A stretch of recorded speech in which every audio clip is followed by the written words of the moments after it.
बिस्मिल्लाहिर्रहमानिर्रहीम। Student exercise पे आते हैं। एक्सरसाइज पे उन्होंने हमें पहला क्वेश्चन दिया हुआ है, उसकी स्टेटमेंट देखें। From the following matrices identify unit matrix, row matrix, column matrix and null matrix. हमने आइडेंटिफाई करना है कौन सा मैट्रिक्स यूनिट मैट्रिक्स है, कौन सा मैट्रिक्स रो मैट्रिक्स है, कौन सा कॉलम है और कौन सा नल है। तो ये मैंने क्वेश्चन लिखे हुए हैं। तो पहला मैट्रिक्स देखते हैं। इसमें सारी की सारी एंट्रीज ज़ीरो हैं, तो ये हमारे पास कौन सा मैट्रिक्स कहलाएगा? नल मैट्रिक्स, क्योंकि इसमें सारी एंट्रीज ज़ीरो हैं। जिसकी सारी की सारी एंट्रीज ज़ीरो हों वो नल मैट्रिक्स कहलाता है। अगला मैट्रिक्स है हमारे पास 2 3 4। इसमें एक ही क्या है हमारे पास? एक ही कॉलम है, एक ही रो है और कॉलम हमारे पास 3 है। ऐसा मैट्रिक्स जिसमें एटलीस्ट 1 रो हो और कॉलम चाहे जितने मर्जी हों, तो ऐसा मैट्रिक्स हमारे पास क्या कहलाता है? बताएं। ऐसा मैट्रिक्स हमारे पास कहलाता है रो मैट्रिक्स, जिसमें एक ही रो हो और कॉलम 3 हो, तो ऐसा मैट्रिक्स हमारे पास कहलाता है रो मैट्रिक्स। आगे बारी आ जाती है सी पे हमारे पास है 4 0 6। इसमें एक ही कॉलम है और रोज 3 है। कॉलम एक हो और रोज चाहे जितने मर्जी हो, तो ऐसा मैट्रिक्स हमारे पास क्या कहलाता है? Column matrix. आगे डी में उन्होंने हमें दिया 1 0 0 एंड 1।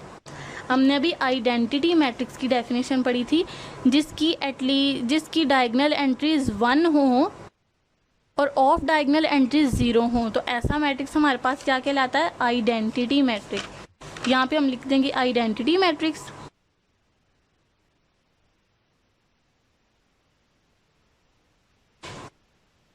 ये ई में हम देखें एक ही रो है और एक ही कॉलम है, लेकिन एंट्रीज तो इसकी 0 है, इसलिए ये नल मैट्रिक्स होगा।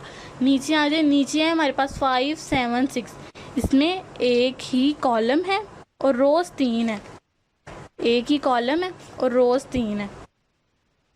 कॉलम रोज 3, तो ऐसा मैट्रिक्स हमारे पास क्या कहलाएगा? Column matrix. ठीक है। क्वेश्चन नंबर 2 देखें। क्वेश्चन नंबर 2 में कह रहा है identify following matrix, identify the following matrix. बताएं कौन सा मैट्रिक्स है। ये बिल्कुल सेम क्वेश्चन नंबर 1 जैसा। इसमें बताना है स्क्वायर मैट्रिक्स कौन सा है, रेक्टेंगुलर मैट्रिक्स कौन सा है, row matrix, column matrix, identity matrix and null matrix.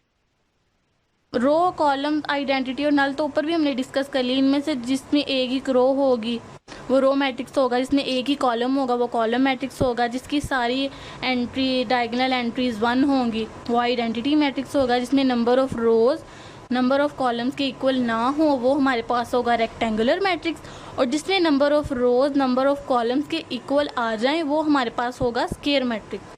ये पीछे टाइप्स आपने देखी है ना, टाइप्स ऑफ मैट्रिसेस। इनको देख के तो आपने एक्सरसाइज के क्वेश्चन सॉल्व करने। क्वेश्चन नंबर 3 में आ जाएं। क्वेश्चन नंबर 3 में कह रहा है from the following matrices identify diagonal, scalar and identity matrix. हमने बताना है डायगोनल मैट्रिक्स कौन सा है, स्केलर मैट्रिक्स कौन सा है और आइडेंटिटी मैट्रिक्स कौन सा है। क्वेश्चन नंबर 1 देखें। ए है हमारे पास 4 0 0 एंड 1। इसकी डायगोनल एंट्रीज सेम है, 1 नहीं है। जिसकी डायगोनल एंट्री सेम हो वो हमारे पास क्या कहलाता है? Scalar matrix. ई में आ जाएं तो ई को थोड़ा सा सॉल्व कर लेते हैं। ई है हमारे पास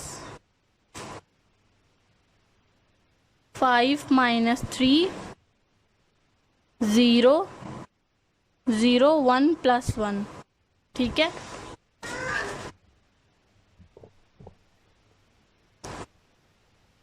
ई इज इक्वल टू 5 -3 करें तो आता 2 0 0 1 +1 करें तो आता 2।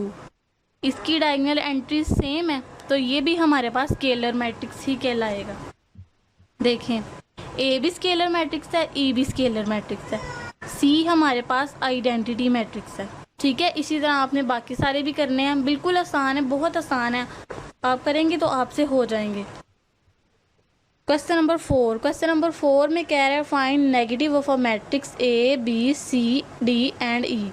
हमने इनका नेगेटिव मैट्रिक्स फाइंड करना है। 2 क्वेश्चन 2 मैं करवा देती हूँ, बाकी आप खुद करेंगे।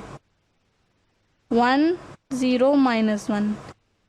हमने इसकी टाइप्स में भी पढ़ा था। नेगेटिव मैट्रिक्स में हम नेगेटिव साथ लग जाता है।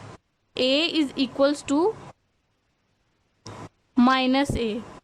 अगर ऐसे हो तो हमारे पास मैट्रिक्स नेगेटिव मैट्रिक्स होगा। अब हम माइनस ए के साथ माइनस लगाएंगे और अंदर के साइन चेंज कर देंगे।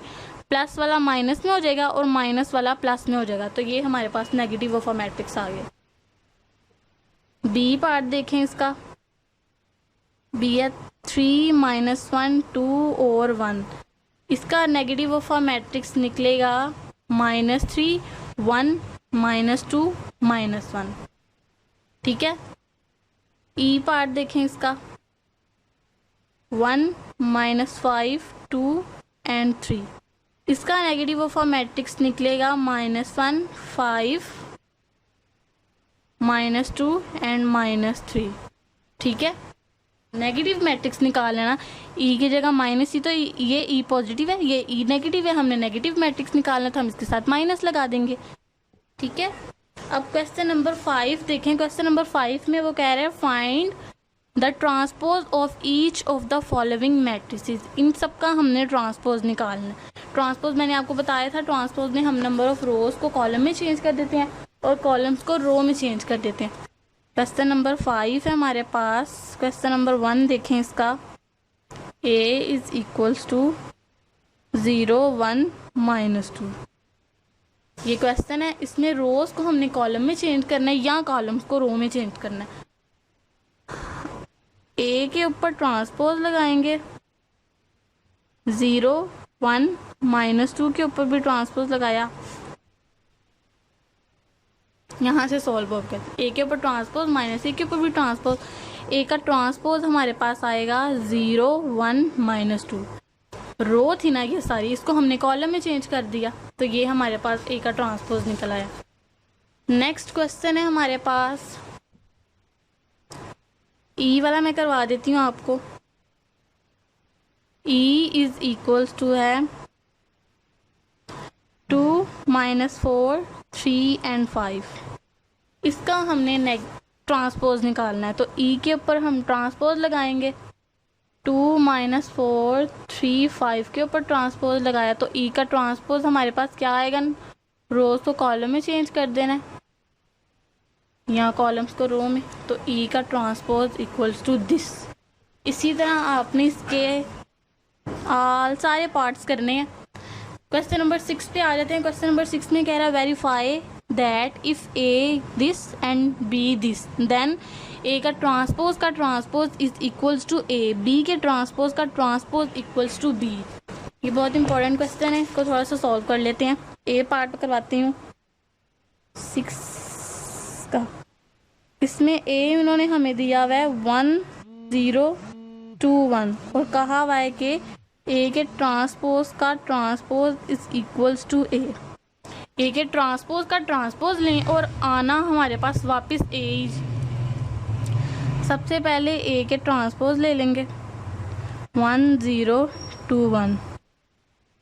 ए का ट्रांसपोज हमारे पास आया 1 2 0 1। रोज को कॉलम में चेंज कर दिया। अब ए के ट्रांसपोज का ट्रांसपोज कहा था ना, अब हम ए के ट्रांसपोज का दोबारा ट्रांसपोज लेंगे तो आएगा 1 2 0 1। ए के ट्रांसपोज का ट्रांसपोज लिया तो दोबारा ही सवाल नहीं बन गया 1 2 0 1 1 2 0 1। तो ये प्रूव हो गया ए के ट्रांसपोज का transpose equals to A. Same इसी तरह इसका सेकंड पार्ट है। सेकंड पार्ट में बी दिया हुआ है 1 1 2 0 और कहा हुआ है कि बी के ट्रांसपोज का ट्रांसपोज इक्वल्स टू बी आना चाहिए। को भी बिल्कुल हमें इसी तरीके से सॉल्व करना है। पहले बी का ट्रांसपोज लेंगे 1 2 1 0। इसका ट्रांसपोज आया 1 1 2 0। अब दोबारा बी के ट्रांसपोज का ट्रांसपोज लेंगे